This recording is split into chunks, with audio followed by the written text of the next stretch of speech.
Thank you, folks. We're about to get underway. Wow, everybody gets silent as soon as I start talking. And we'll hand over to our tech team for just a video on the treaty to get us underway. Thank you. As world leaders convene at COP28 in Dubai over the next 2 weeks, our demand is clear. Beyond mere words, we require a concrete binding plan to halt the expansion of oil, gas, and coal projects and facilitate a global transition away from fossil fuels in a way that is fast, fair, and financed. A growing bloc of nations are joining forces at COP28 to advocate for a fossil fuel non-proliferation treaty, a new mechanism that will complement the Paris Agreement and chart a global roadmap towards ending the era of oil, gas, and coal, in which the richest countries act first. The world is watching. It's time for true climate leadership, not more oil deals. It's time to pick a side. It's time for a fossil fuel non-proliferation treaty. Join us at fossilfueltreaty.org. Well, Bulavinak, everyone. My name is James Bagwan, or Padre James, as many people call me. I'm the General Secretary of the Pacific Conference of Churches, and I'm also on the steering committee for the Fossil Fuel Non-Proliferation Treaty Initiative, a key climate objective of many of our Pacific governments that looks not only at demanding the need for a phase-out on fossil fuels, but focusing particularly on how we manage the fossil fuel phase-out. And that's why these countries are calling for a negotiated international mechanism that can complement the Paris Agreement and the work that is done here. So I'll be facilitating this evening's Talanoa, and we're excited to have our esteemed panel join us this evening. We are joined by the Honorable Ralph Regenavanu, Minister of Climate Change, Adaptation, Meteorology, Environment, Energy, Geohazards, and Disaster Risk Management from the Republic of Vanuatu. He's a little bit invisible at the moment, but we will also be joined by the Honorable Seve Painu, Minister of Finance and Economic Development from Tuvalu. I also acknowledge the presence of the Honorable Minister Cedric Schuster of Samoa, Minister for Environment and Natural Resources. We also joined this evening by Selina Lim from the Marshall Islands, with her own fan club, obviously. Selina is a poet, climate activist, and was there in Paris delivering a powerful call to action at the moment that the Paris Agreement was signed. She has since given TED Talks, shared the stories of her community, and inspired the climate movement around the world. And last, but certainly not least, Mary Moano Kolio from Samoa and Aotearoa, New Zealand, who is a Pacific climate warrior and co-lead of the Aotearoa New Zealand campaign for a fossil fuel non-proliferation treaty. Friends, please welcome our panel this evening. And I will be taking confession later on in the evening, maybe for the guys in the back. I'd like to start our Talanoa, start our conversation by taking a trip back to Paris, to the hope we share in the outcome of the parties agreeing to set 1.5 degrees in the agreement. Selina, you were there, and you delivered a powerful message of hope. Can you set the scene for us back then? What was your memory at that time? What did you go there to do, and what do you remember of how you felt leading up to the agreement being signed? Please.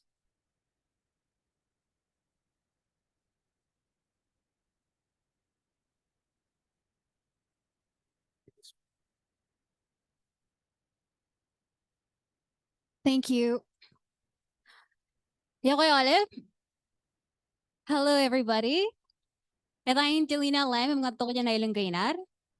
is Selina Lam, and I am from the Marshall Islands. Message of hope. Where should I begin? We're not just here to save our home.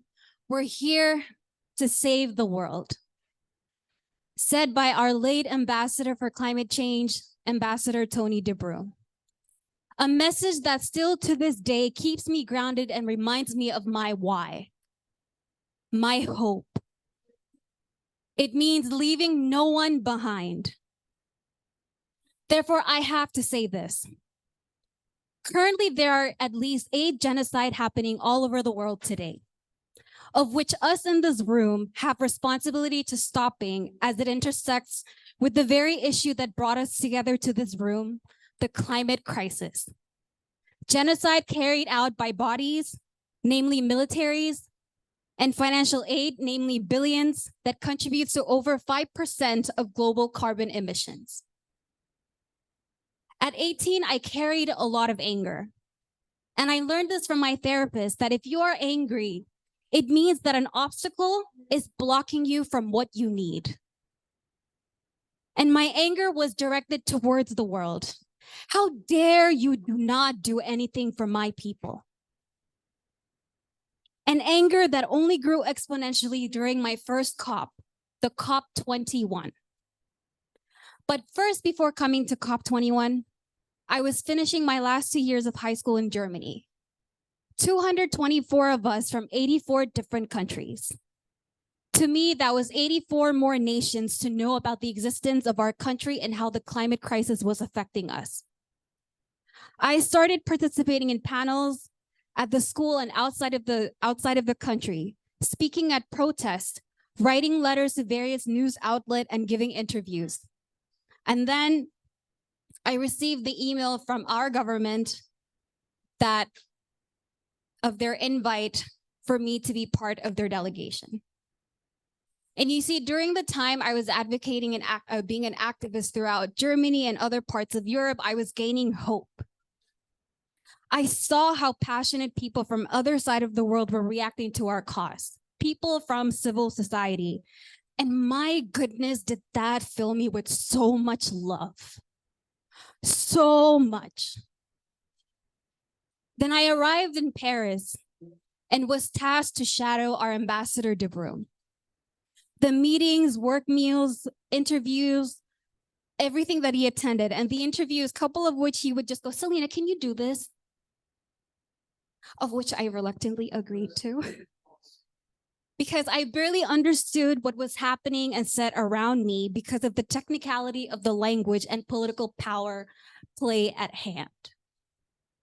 What I did understand made me angry. When interviews I gave were published, the narrative of us as passive poor souls that the West needs to save and that we will disappear. I asked myself, what part of us being here, mobilizing, creating the high ambition coalition, pushing the 1.5 into the text, did that come off as not having a fighting will and that we do not want to do something about this? The discussions around financial support, developed nations unwilling to pay for the repercussions of the climate crisis, a commitment they made in 2009 that by 2020, collectively, they would provide $100 billion annually. To compare, the 20 largest economies spend $1.4 trillion in the fossil fuel industry. And the L&D fund that has just been set up has $300 million plus. And what we need for the loss and damage that has happened so far and will continue to happen is at least $290 to $580 billion. The gap is a joke. I came out in tears.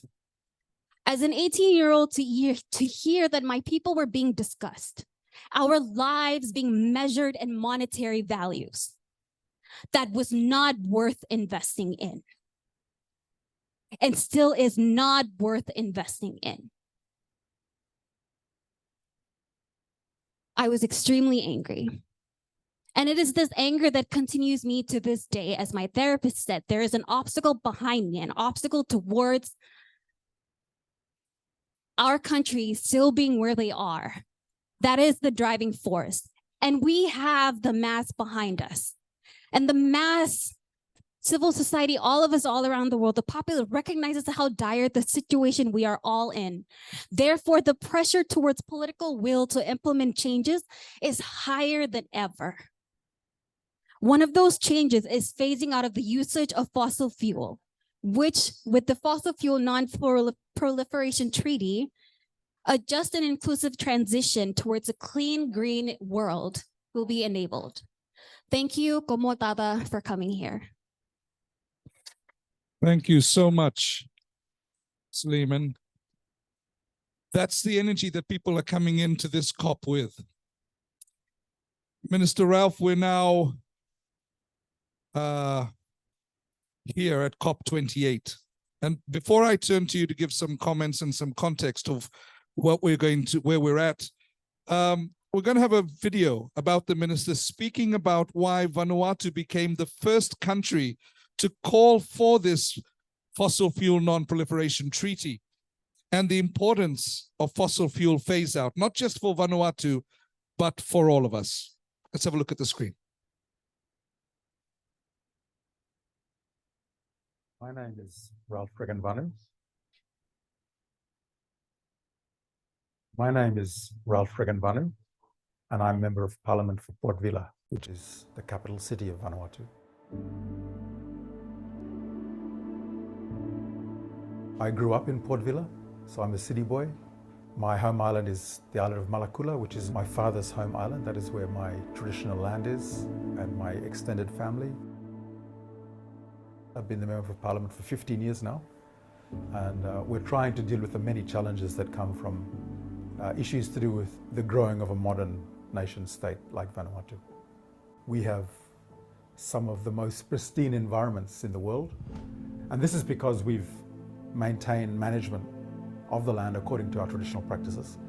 But that right is being denied by countries who have, for hundreds of years, followed an extractive path of fossil fuel exploitation and then disregarding what they know, which is that these fossil fuels are causing this climate change, which is destroying our environment. Pacific Island countries, we are sort of at the end of our tether with the UNFCCC negotiations not going anywhere fast enough. We need to stop new fossil fuel production. We need ourselves, as Pacific Island countries who are also dependent on fossil fuels, to be assisted to move away from them in a structured way with appropriate finance and with appropriate targets, because the science already tells us we need to do it. So the Port Vila call for a just transition to a fossil fuel-free Pacific has come about because we are at the forefront of trying to convince the world to meet the Paris Agreement targets, which were a great achievement for the Pacific Island countries. And so the Port Vila call was setting out what that just transition will look like and what we need to happen. 6 Pacific Island nations have already committed to the Port Vila call. We have Pacific Island countries that have committed to the Fossil Fuel Non-Proliferation Treaty. We need all leaders in the Pacific to come on board, and then eventually all leaders in the world, because these are the pathways that will determine the future of the world. And if we don't do it now, it's going to be too late. We are leaders at probably the most critical juncture in history, in that what happens now will determine the future of this planet. We need to develop the pathways to stop using fossil fuels and move towards a fossil fuel-free future. And the Port Vila Call and the Fossil Fuel Non-Proliferation Treaty are those pathways. I'm a strong advocate for justice, and that's why I'm doing this. I'm doing it for the rights of my children to be able to develop in a way that we know suits the place we live in, but it can't happen while we continue to open new fossil fuel projects. We just got to stop that. My name is Ralph Regan-Vanu, and I'm Vanuatu's Minister of Climate Change Adaptation, Energy and the Environment, and I'm a Pacific Treaty Champion.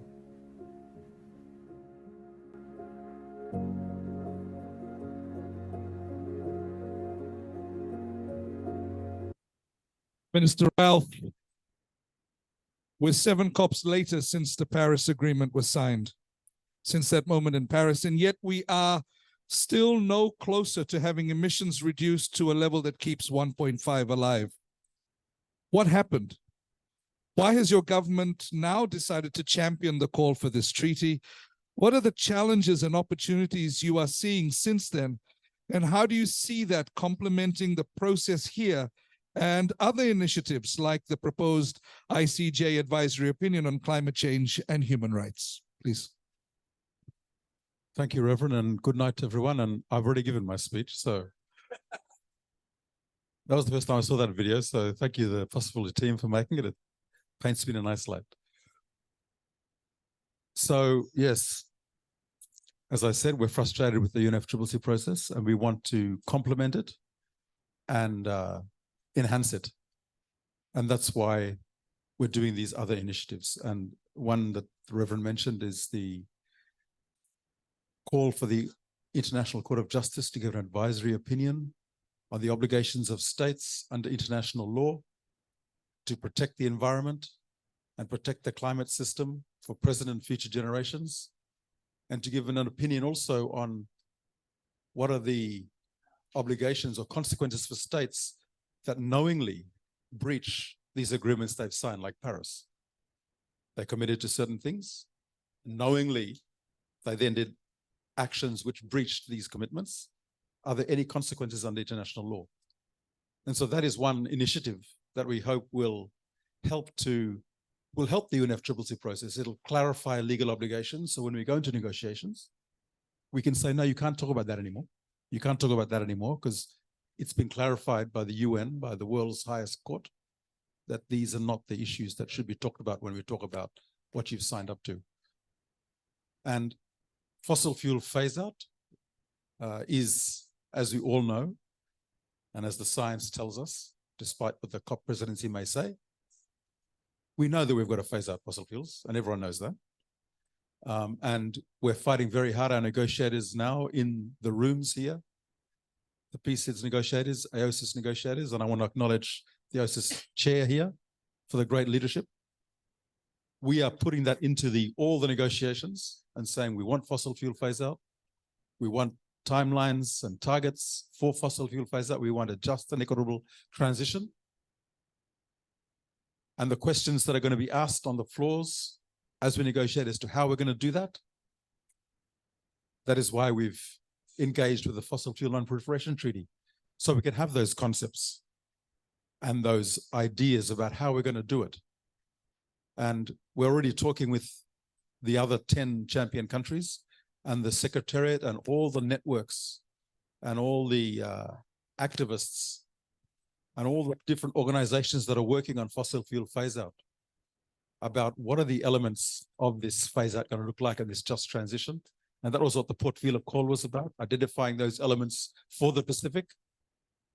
And we hope that we anticipate that next year we will start talking about those within the context of a treaty.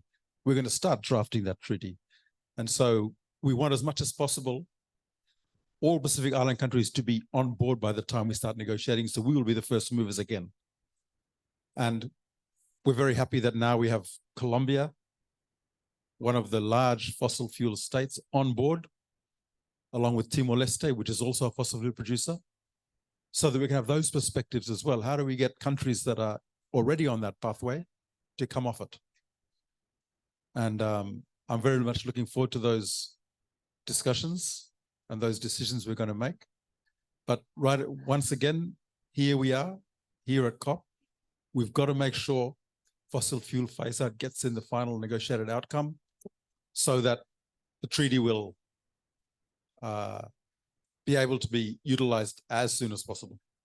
And I believe once we get that wording in, the treaty will be like maybe 12 months away or less than 24 months away before we can start seeing critical mass and it coming into an effect. Thank you.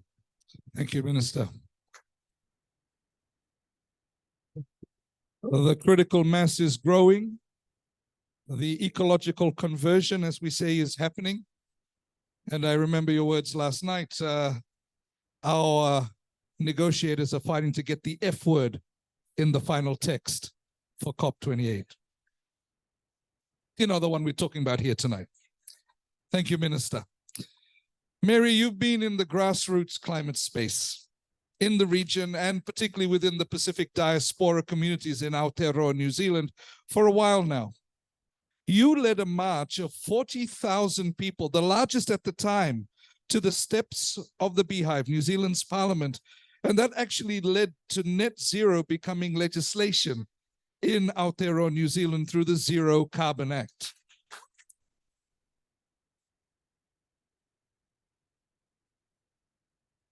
You're now leading New Zealand's treaty campaign. Why is this important now, please?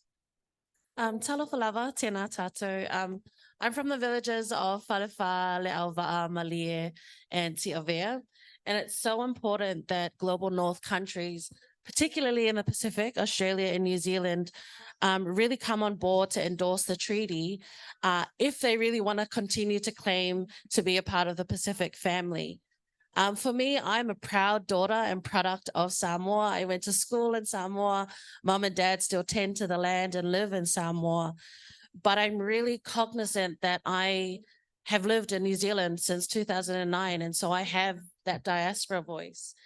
And so with that, I think comes a real responsibility to leverage the access that we have and to an extent, the privilege that we have to really hold to account the global leaders of the countries that we live in, the global north leaders, sorry, of the countries that we live in, to act in accordance with what they commit to the Pacific. And I think that really speaks to the value of the grassroots movement, particularly in the diaspora Pacific climate movement, is really recognizing the power of our voice, but the power of our vote. And so for context, in New Zealand, Pacific are the fastest growing population in New Zealand. So it's projected that we'll be 50% of the workforce by 2050. So it is in the interests of New Zealand leaders to really consider how they serve Pacific communities in New Zealand. And a big part of that is really honoring the commitments to what they've shared with our Pacific leaders in the region. And so it's for us, the climate movement, particularly in New Zealand, it's really saying you cannot talk about being a part of the Pacific family, but then light the match that burns our homes down. And unfortunately, in the context of New Zealand right now, is New Zealand's just committed to lifting the ban on offshore oil and gas exploration. And to us in the climate space, that's wild. That is completely disingenuous and in conflict with all of what they've committed to Pacific leaders and Pacific communities. And so that's where the New Zealand campaign has come in. We will be relentless in our fight to really hold our leaders to account and really saying, actually, if you're going to be a part of this family, these are the things that you need to do. And, you know, those of us with a vote in your country will not forget, you know, the actions that you have today. And so a lot of political leaders in the New Zealand, across the spectrum in New Zealand, have often referred to climate change as New Zealand's nuclear-free moment. And that's in reference to New Zealand being one of the first signatories to the Nuclear Non-Proliferation Treaty.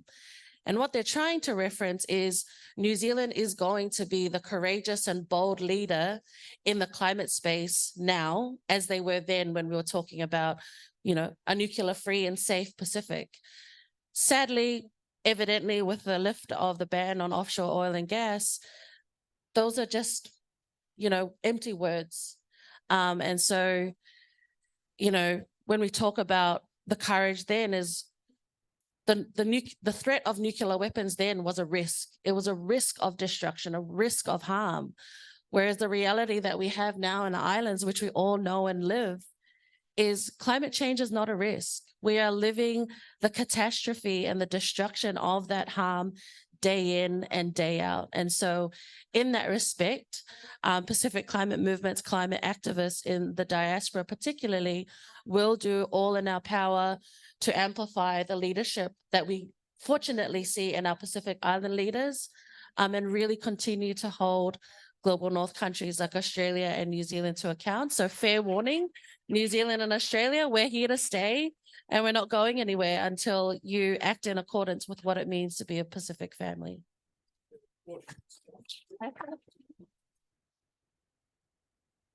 That's such an important issue to remind our family what it means to be family in the Pacific. This time last year, Tuvalu joined Vanuatu in calling for a treaty, and they've since championed this call around the world. So we're going to have a quick video of Minister Seve, who is also championing this work, both regionally and here in these global forums. Please, again, attention to the screen. It's a matter of survival for us. It's a matter of national security concern. We are at the front line of climate change. We are living it. We are experiencing it in our everyday life. Talofa, my name is Seve Painu. I am the Tuvalu Minister of Finance and the Minister responsible for climate change. I spent my early childhood in Tarawa, Kiribati. Later on, I migrated to Funafuti, Tuvalu. What I still vividly can remember in my early childhood was the green vegetation and the blue ocean. I enjoyed swimming in the waters and going out to the playing fields and the plantations and enjoy the pristine environment. A few months into our term in government and in parliament, Tuvalu was hit by a Category 5 cyclone, Tisitino. Tuvalu will become unlivable, but they are the first nation to face total annihilation due to the climate crisis. Makes Tuvalu extremely vulnerable to storms and sea level rise. It was quite a devastating storm and cyclone, which affected many of our communities in terms of the vegetation, the crops, which their livelihoods depend on. Places where it never had water, either coming from the ground or sweeping across from either side of the land, whether from the lagoon or the ocean. So that just gives me one indication of the severity of climate change and what we need to do to address that. Climate change is real for everyone, right across the world, in North America, in Europe, in Africa, in Asia. There is no part of the world that escapes these extreme weather events, and we see it everywhere, every single day. And science tells us is attributed and caused by climate change. Tuvalu, among other Pacific Island countries, have been quite consistent in the messaging that we advocate internationally, whether through the COP process or other international fora. First, in terms of addressing the causes of climate change, which we all know is the continuation of burning of fossil fuel. And secondly, in terms of how to adapt. The Port Vila call is advocating for the phasing out of fossil fuel. We are calling for a fossil fuel non-proliferation treaty to stop issuance of any new licensing for fossil fuel production. Secondly, to have a just transition to transition away from current production of fossil fuel. We are actually at the front line of climate change. We are living it, so it is a responsibility that we have to take on to display and tell the world this is our plight. This is our matter of survival, and therefore the world needs to listen to us and do something about it. People at home within the Pacific, the onus falls on us to keep fighting for our cause, keep on our advocacy and sharing our stories to the global community of the plight that we are now facing, so that people in the global community could be able to see what is happening and how climate change is affecting our communities' livelihoods. I am Seve Painu, the Tuvalu Minister of Finance and the Minister responsible for climate change, and I am a Pacific Treaty champion.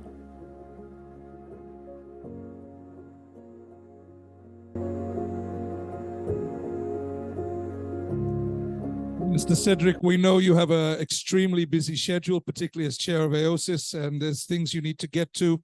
But at this moment, I would like to give you the floor, sir, to make some remarks. Thank you. Thank you, Padre. I think sitting next to these really big and very important people who have done a lot for this area, I feel very small. But I do acknowledge the youth and how much important it is, as you are the future, and to have that voice and be able to advocate globally the situation. It really helps the work that we're trying to do. And for climate warriors in New Zealand, as I mentioned, we need to be able to advocate in the spaces, especially in countries, the big emitters and developed world. And my good friend Ralph for starting this non-proliferation fossil fuel treaty advocate.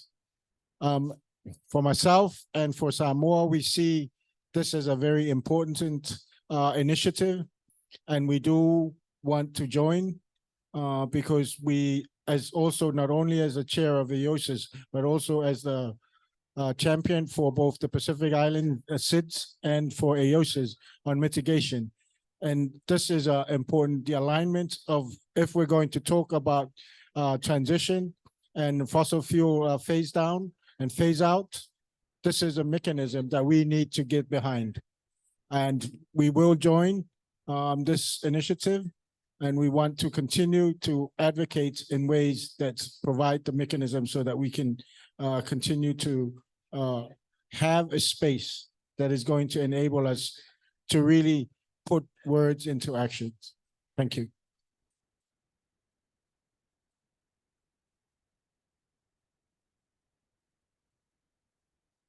Two Pacific Island countries joining just as we begin this, still in this first week of COP28. Please, another round of applause for Samoa, joining Palau, joining Colombia.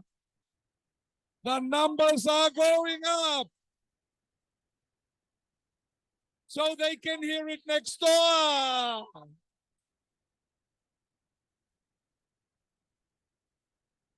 Yeah, baby. Fossil fuel treaty, baby. Sorry, a little bit of hallelujah thing. Thank you so much, Minister, for this very encouraging news that you share with us this evening. I know you need to leave, but you know, we have our tradition in the Pacific that we like to celebrate. And so it's appropriate that we end in song and dance. I'm not going to lead us in a song of Kumbaya, don't worry. But to remind us what we are fighting for, not just the planet itself, but for the people in it. To lead us into that celebration, I would like to ask Miss Moemoana Schwenke. She's around. She's dancing next door. Moemoana.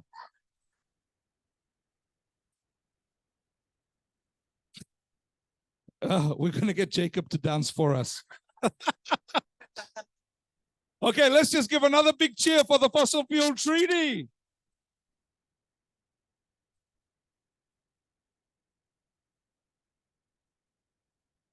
And she's coming. Maybe while we are waiting for Moemoana to get in here, maybe just one quick question for our panelists, particularly for Minister Ralph, for Minister Cedric, also before he has to go.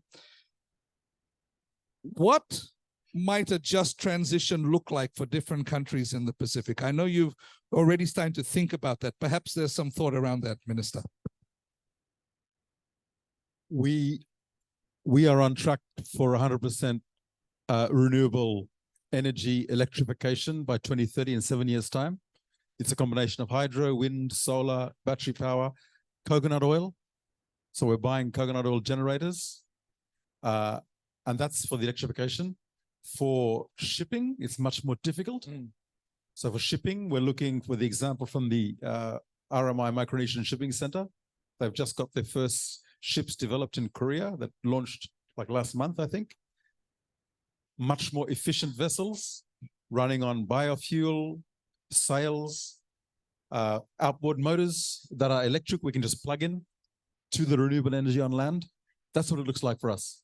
And we haven't got all the pieces together. We're still looking for funding, especially for batteries. That's where the financing comes in, helps us on that transition.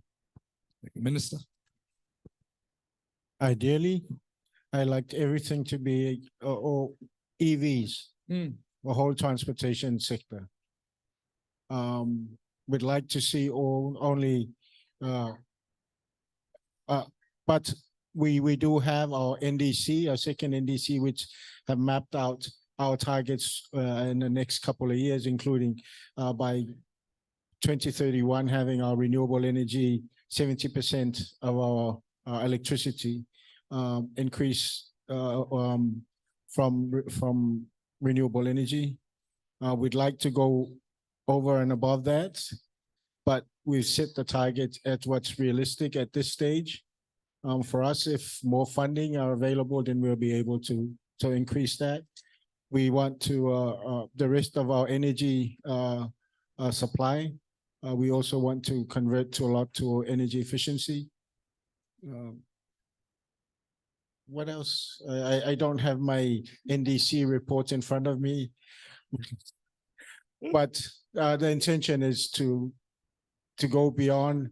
If we're asking the develop and the big emitters to make the change, we are also committed to being in the front line of making those conversions.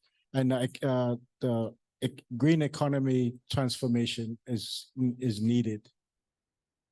Thank you so much, Minister.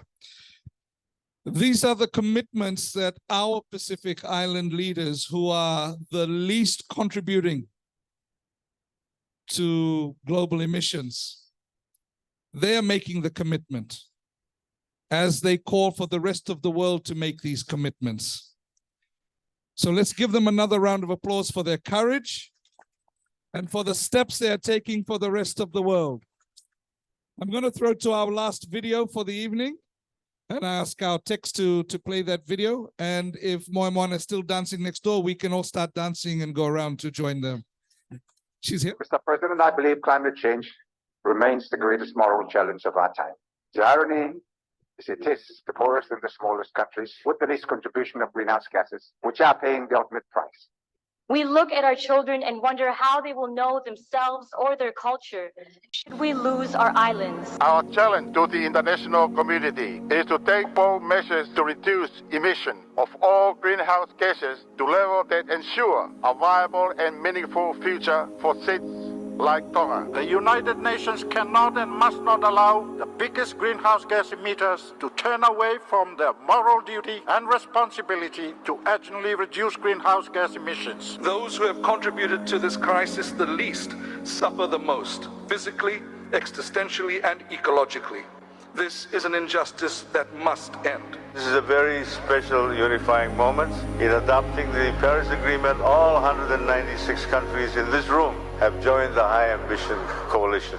My fellow political leaders, our response to climate change should never depend on whether our domestic response to climate change would get us re-elected in the next elections. Vanuatu has heard the strong call and expectation from grassroots youth movements and indeed over 1,500 civil society organizations from around the world to draft a forward-looking, indeed intergenerational question. Pacific youth have rallied behind the cry, "We are not drowning, we are fighting." Over the past 3 days, Pacific leaders came together here in Port Vila, Vanuatu in the aftermath of 2 Category 4 cyclones and a nationwide state of emergency to address the cause of the climate crisis, fossil fuels. Building on the legacy of the Pacific's leadership and standing on the shoulders of giants, ministers met over the 3 days to determine the region's pathway towards forging a fossil fuel-free future. With climate change wreaking havoc all over the Pacific and communities grappling with the impacts of extreme weather and the prospect of losing their homes, leaders came to Vanuatu with one goal: to inspire the world once again to take concrete action and ensure we meet the aims of the Paris Agreement, limiting warming to 1.5 degrees by immediately phasing out fossil fuels through a just transition. And on the final day, a historic decision was reached, with Pacific ministers unanimously calling for the creation of a fossil fuel-free Pacific, committing to spearheading the pathway towards a global, just, and equitable transition away from coal, oil, and gas. Niue, the Kingdom of Tonga, Solomon Islands, and Fiji joining Tuvalu and Vanuatu in calling for a fossil fuel non-proliferation treaty.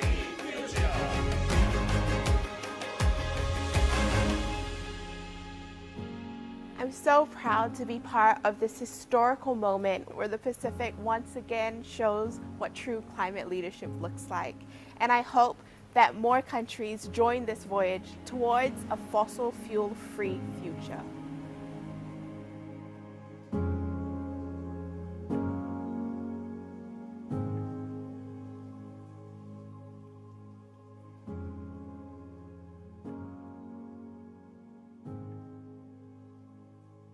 Yeah. So we're going to do it this way. On the count of 3, I want a big chee-hoo because Samoa just came on board and Moe Moana is here too. And then the music will start. 1, 2, 3. Hey, come on, DJ. Now, let's welcome Moe Moana. Here she comes. Hands together, please.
That's how we celebrate in the Pacific. Thank you so much for your presence here. Thank you, Minister. We wish you all the best for the rest of the negotiations and to all of you engaging in negotiations in the next few days. Thank you to our panelists and thank you for all of you who are committed to a fossil fuel non-proliferation treaty coming soon. Have a good night. Vanaka.